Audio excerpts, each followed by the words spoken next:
प्रिय विद्यार्थियों, online classes में आपका पुनः स्वागत है। राजनीति विज्ञान बीए थर्ड ईयर अंतर्राष्ट्रीय संबंध इंटरनेशनल रिलेशनशिप का जो हमारा पेपर है, इसमें हम जो है अंतर्राष्ट्रीय राजनीति के बारे में कुछ बिंदुओं पर चर्चा कर रहे थे। पिछले वीडियो में हमने साम्यवाद के अवसान पर चर्चा किया था, साम्यवाद के बिखराव को लेकर चर्चा किया था। आज इस चर्चा को आगे बढ़ाते हुए नया बिंदु यहाँ पर ले रहे हैं, यूरोप का पुनर्गठन, रिकंस्ट्रक्शन ऑफ यूरोप।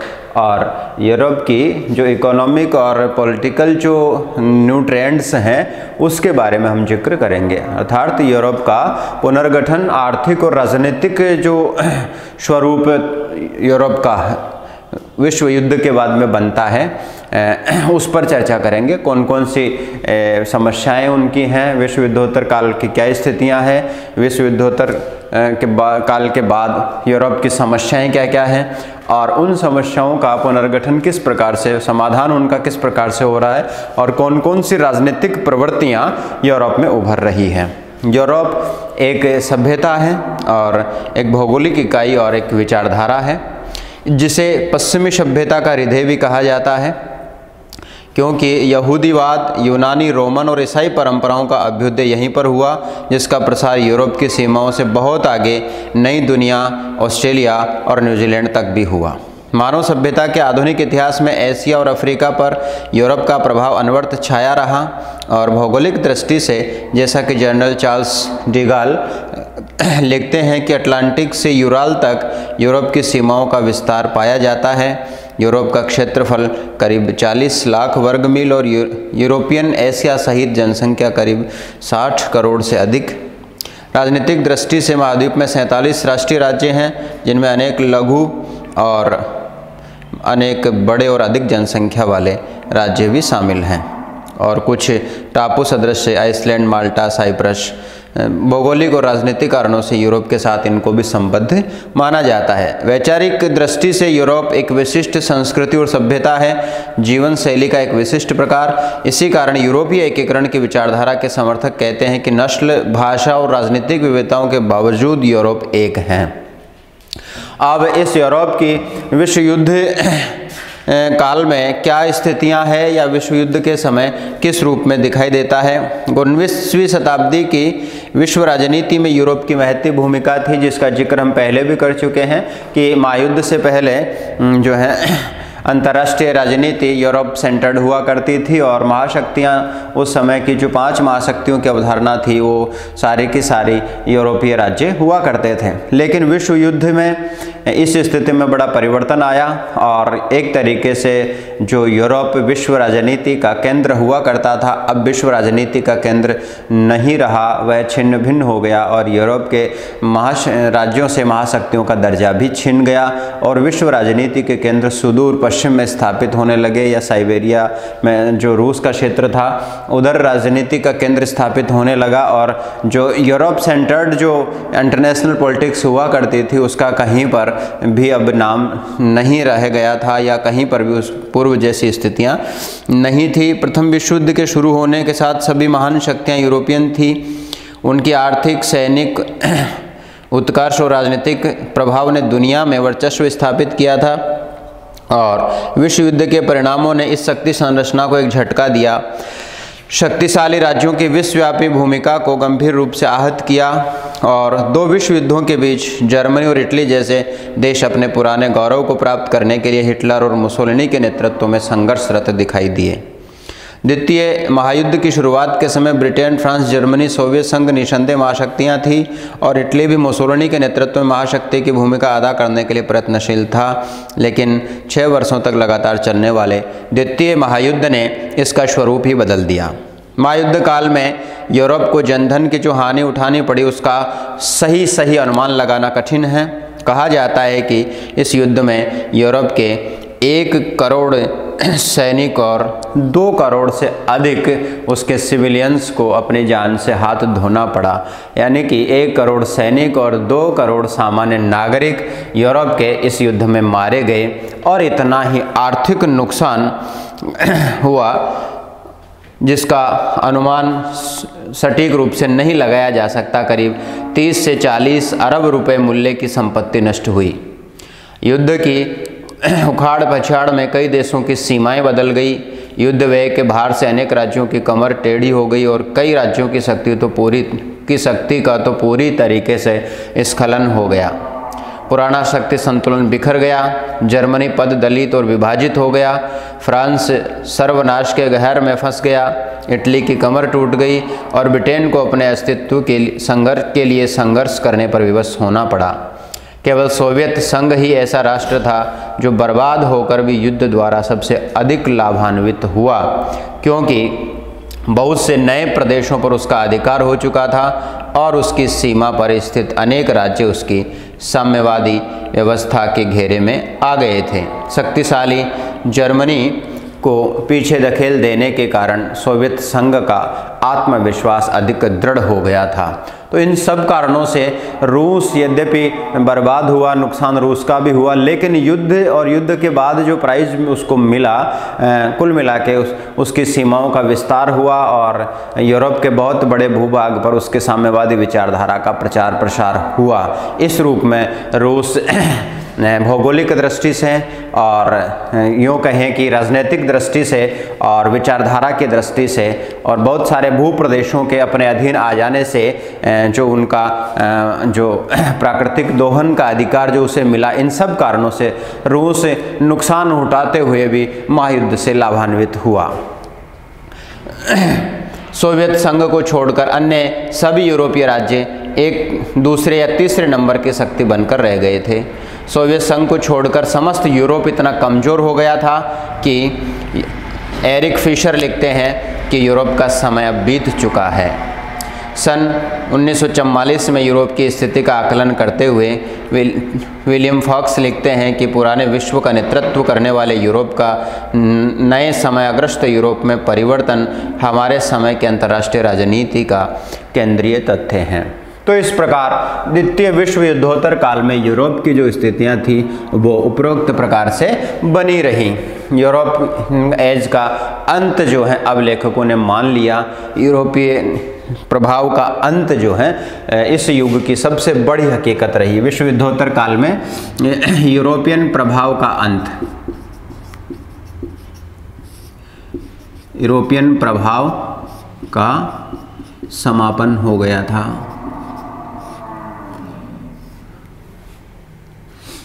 या जो यूरोपियन युग था उसकी समाप्ति।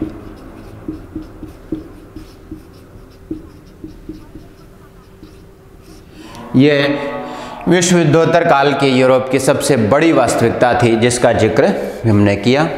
अब इसके बाद में विश्व युद्ध के बाद यूरोप के राजनीतिक और आर्थिक समस्याएं क्या क्या रही।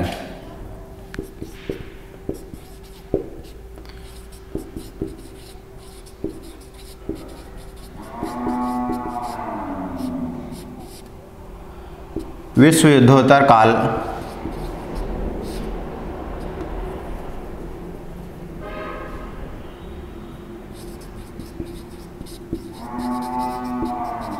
बाद यूरोप की राजनीतिक और आर्थिक समस्याएं।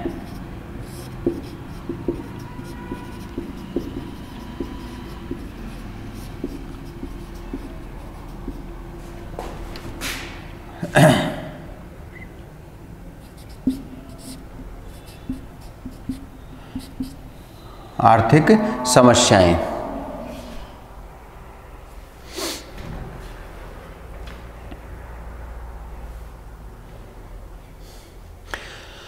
द्वितीय विश्व युद्ध के बाद यूरोप की प्रमुख समस्या शांति निर्माण की समस्या थी, उसके आर्थिक पुनरुद्धार और एकीकरण की समस्या थी और सैनिक सुरक्षा की समस्या थी, जिसमें सबसे पहले हम चर्चा करेंगे यूरोप में शांति समस्या। यूरोप में शांति समस्या या शांति स्थापना की समस्या।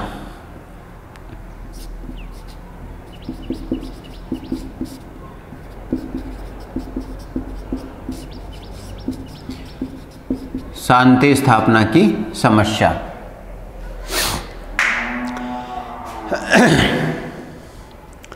विश्व युद्ध की समाप्ति के बाद यूरोप की सबसे कठिन और जटिल समस्या शांति निर्माण की थी। युद्ध समाप्त होने के लगभग 1.5 वर्ष बाद तक भी शांति संधियों के प्रारूप तैयार नहीं हो सके थे। 10 फरवरी 1947 तक केवल इटली, रोमानिया, हंगरी और फिनलैंड के साथ शांति संधियां संपन्न हो सकी। ऑस्ट्रिया के साथ शांति संधि जुलाई 1955 में क्रियान्वित की गई। वस्तुतः शांति की स्थापना का कार्य अत्यंत कठिन था, क्योंकि सोवियत संघ और अमेरिका में शीत युद्ध प्रारंभ हो चुका था। दोनों में प्रभुत्व विस्तार की प्रतिस्पर्धा प्रारंभ हो गई थी और उस प्रभुत्व विस्तार का जो क्षेत्र था, या जहां दोनों विचारधाराएं, दोनों महाशक्तियां अंतर्राष्ट्रीय राजनीति के दोनों ध्रुव अपना प्रभुत्व फैलाना चाहते थे, उसका केंद्र उस समय यूरोप ही था। और यूरोप में बहुत सारे सैनिक और राजनीतिक कारणों से जो है दोनों महाशक्तियों की सेनाएं भी आमने सामने कई जगहों पर बैठी हुई थीं।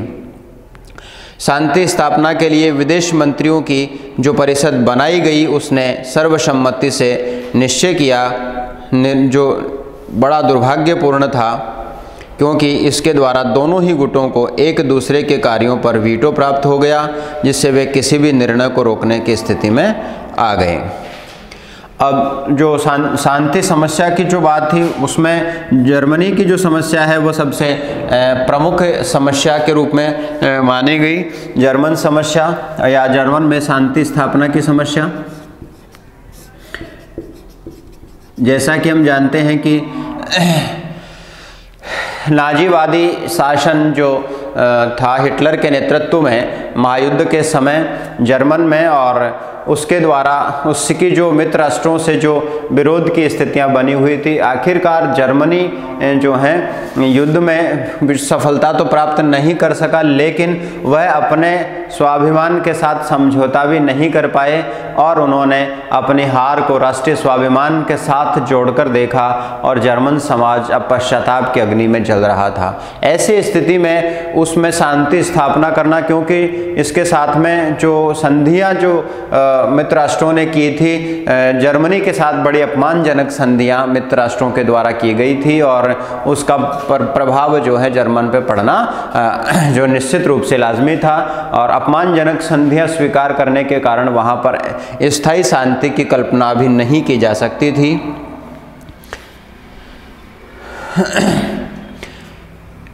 शीत युद्ध का केंद्र बिंदु ये बन गया था। मित्र राष्ट्रों ने जर्मनी को 4 भागों में बांट दिया, जिसमें क्रमशः संयुक्त राज्य अमेरिका, ब्रिटेन, सोवियत संघ और फ्रांस ने अपना शासन स्थापित किया। चारों क्षेत्रों के प्रधान सेनाध्यक्षों को अपने अपने क्षेत्र में सर्वोच्च अधिकार प्राप्त थे। जर्मन की पुरानी राजधानी बर्लिन में चारों बड़े राष्ट्रों ने एक मिला जुला शासन स्थापित किया और एक मित्र राष्ट्रीय नियंत्रण परिषद का गठन किया। यूँ तो जर्मनी के विभाजन का उद्देश्य ये माना गया था कि उस पर आधिपत्य रखने वाले राष्ट्र मिलजुल कर आपसी सहयोग से उस पर शासन करेंगे, परंतु प्रारंभ से स्पष्ट हो गया था कि इस प्रकार के सहयोग की आशा धूमिल है, क्योंकि अब मित्र राष्ट्रों में भी प्रभुत्ववादी विस्तारवादी विचारधारा आ चुकी थी। और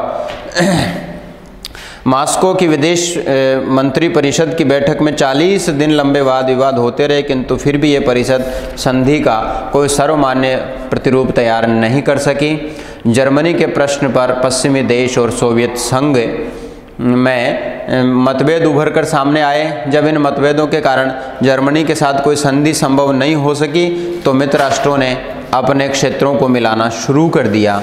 सर्वप्रथम अमेरिका और ब्रिटेन ने 1947 के आरंभ में आर्थिक दृष्टि से संयुक्त बने विद्युतीय क्षेत्र का निर्माण किया। बाद में मई 48 को पश्चिम के तीनों क्षेत्रों के लिए संयुक्त राज्य अमेरिका और ब्रिटेन तथा फ्रांस ने एक केंद्रीय सरकार बनाना स्वीकार कर लिया। इस प्रकार पश्चिमी जर्मनी में एक संघीय गणराज्य फेडरल रिपब्लिक की स्थापना हुई और पूर्वी क्षेत्र में सोवियत संघ ने जर्मन डेमोक्रेटिक गणराज्य की स्थापना की। इस प्रकार 2 जर्मनी अस्तित्व में आए और जर्मनी के एकीकरण की समस्या शीत युद्ध की राजनीति में उलझ गई। तो दो जर्मन राज्य अस्तित्व में आए, 2 जर्मनी की धारणा सामने आई। एक सोवियत संघ के नियंत्रण में डेमोक्रेटिक, और दूसरा जो है मित्र राष्ट्र जो 3 थे उन फेडरल रिपब्लिक ऑफ जर्मनी, और एक जर्मन डेमोक्रेटिक रिपब्लिक सोवियत संघ के नियंत्रण में रहता है। इस प्रकार जर्मनी शीत युद्ध की महान समस्या का केंद्र बिंदु भी बन गया। इसके साथ ही जो है ऑस्ट्रिया से संधि, तीसरी जो राजनीतिक जो परिवर्तन था, प्रवृत्ति थी, जो समस्या थी, वो थी ऑस्ट्रिया के साथ में संधि। ऑस्ट्रिया के साथ संधि। ऑस्ट्रिया के साथ शांति संधि करने में कई बाधाएं सामने आती हैं। पश्चिमी राष्ट्र ऑस्ट्रिया में नाजी शासन को प्रोत्साहन दे रहे थे, जबकि युद्ध के दौरान ये तय हो चुका था कि पराजित नाजी देशों में नाजी तत्वों का पूरी तरह से उन्मूलन कर दिया जाएगा। सोवियत संघ पुनः नाजीवाद को पनपने नहीं देना चाहता था, अतः अमेरिका द्वारा प्रस्तुत की गई शांति शर्तों को वह अपने अनुकूल नहीं समझता था। पेरिस की विदेश मंत्री परिषद में संयुक्त राज्य अमेरिका द्वारा ऑस्ट्रिया की शांति संधि का प्रश्न उठाने पर सोवियत संघ ने उसे वीटो कर दिया। अंत में 1955 में ऑस्ट्रिया के साथ शांति संधि हुई। इसके अनुसार ऑस्ट्रिया ने स्वीकार किया कि वह जर्मन के साथ राजनीतिक या आर्थिक संघ का निर्माण नहीं करेगा। तो इस प्रकार ऑस्ट्रिया की संधि 1955 में अस्तित्व में आती हैं। कुल मिला के शांति संधियाँ सबसे बड़ा मुद्दा जो है तत्कालीन यूरोप की समस्याओं के रूप में है। चौथा जो संकट है बर्लिन संकट के नाम से जाना जाता है। बर्लिन संकट या बर्लिन समस्या। द्वितीय महायुद्ध के बाद बर्लिन समस्या ने विश्व का बहुत ध्यान आकर्षित किया और 45 के पोट्सडाम समझौते के अनुसार बर्लिन नगर सोवियत संघ, फ्रांस, ब्रिटेन और अमेरिका के नियंत्रण में बांटा गया। पश्चिमी बर्लिन पश्चिमी देशों के नियंत्रण में, पूर्वी बर्लिन सोवियत संघ के नियंत्रण में आ गया। जर्मनी के आर्थिक सुधार के लिए पश्चिमी शक्तियों ने मुद्रा संशोधन का प्रस्ताव रखा, जिसे सोवियत संघ ने लागू करने से इनकार कर दिया। पश्चिमी राष्ट्रों ने विवश होकर एक नया डीमार्क चालू किया। पश्चिमी राष्ट्रों के इस कदम से क्षुब्ध होकर सोवियत संघ ने पश्चिमी बर्लिन की नाकेबंदी कर दी। उसने बर्लिन से पश्चिमी राष्ट्रों के संपर्क को समुद्र और भूमि के मार्ग से विच्छिन्न करने का प्रयत्न किया, जिसके प्रत्युत्तर में पश्चिमी राष्ट्रों ने लाखों टन सामान हवाई जहाज़ों के द्वारा बर्लिन भेजना शुरू कर दिया।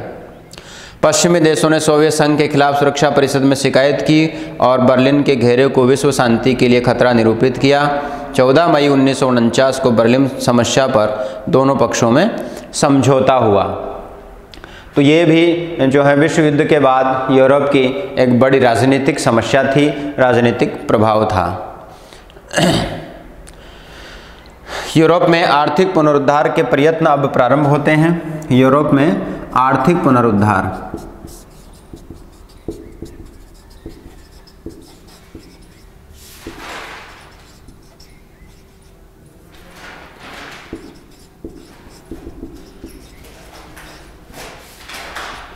आर्थिक पुनरुद्धार या आर्थिक पुनर्निर्माण।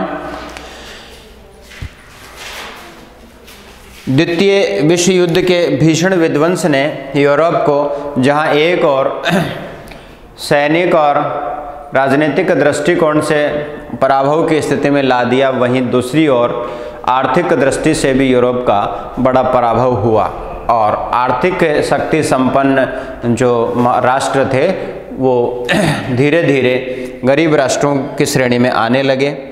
ये विस्तारवाद की जो नीति रूस की थी, वही पश्चिमी देशों में अमेरिका का उत्कर्ष भी व्यथित करने लगा। इन दो भीमाकार शक्तियों के बीच पश्चिमी यूरोप के राष्ट्रों के लिए आत्मरक्षा और उन्नति का उपाय यूरोपियन एकता को सुदृढ़ करना और इसके लिए विविध आर्थिक और राजनीतिक संगठन बनाना था।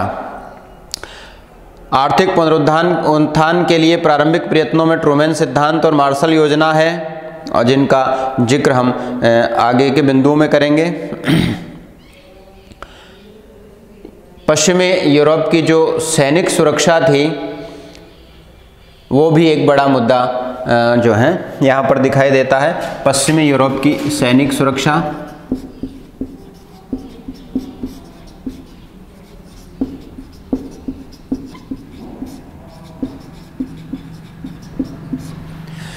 पश्चिमी यूरोप की सैनिक सुरक्षा।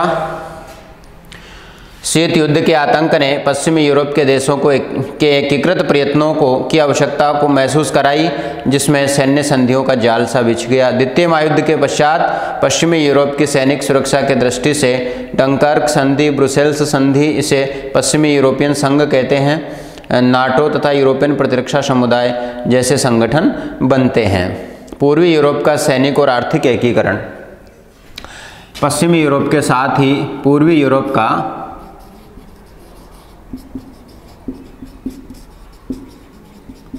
सैनिक और आर्थिक एकीकरण।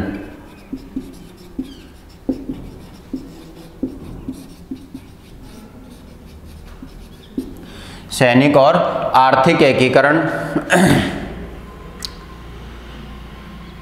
पश्चिमी यूरोप का राजनीतिक, आर्थिक और सैनिक एकीकरण अमेरिका के नेतृत्व में होने के कारण इसकी प्रतिक्रिया सोवियत संघ पर हुई और सोवियत संघ ने प्रतिक्रिया स्वरूप पूर्वी देशों के पर अपना नियंत्रण और अधिक कठोर बना दिया। पूर्वी यूरोप के प्रमुख देश पूर्वी Germany, Poland, Czechoslovakia, Hungary, Romania, Bulgaria, Albania, इन देशों को साधारणतः सोवियत संघ के सैटेलाइट स्टेट या पिछले लघु राज्यों के नाम से भी पुकारा जाता था और द्वितीय महायुद्ध के बाद इन देशों में साम्यवादी शासन की स्थापना में सोवियत संघ ने उल्लेखनीय सहायता की थी। और नाटो के प्रति उत्तर में सोवियत संघ ने 1955 में वार्सा पैक्ट बनाकर जो है यूरोपियन साझा सुरक्षा का विचार जो है प्रस्तुत किया था और इस प्रकार पारस्परिक आर्थिक सहायता परिषद का निर्माण भी इन्होंने किया था। यूरोप की जो मुख्य आर्थिक और राजनीतिक एकीकरण की जो प्रयत्न थे और उसके लिए जो संगठन बनाए गए, उन संगठनों का जिक्र हम नेक्स्ट वीडियो में करेंगे।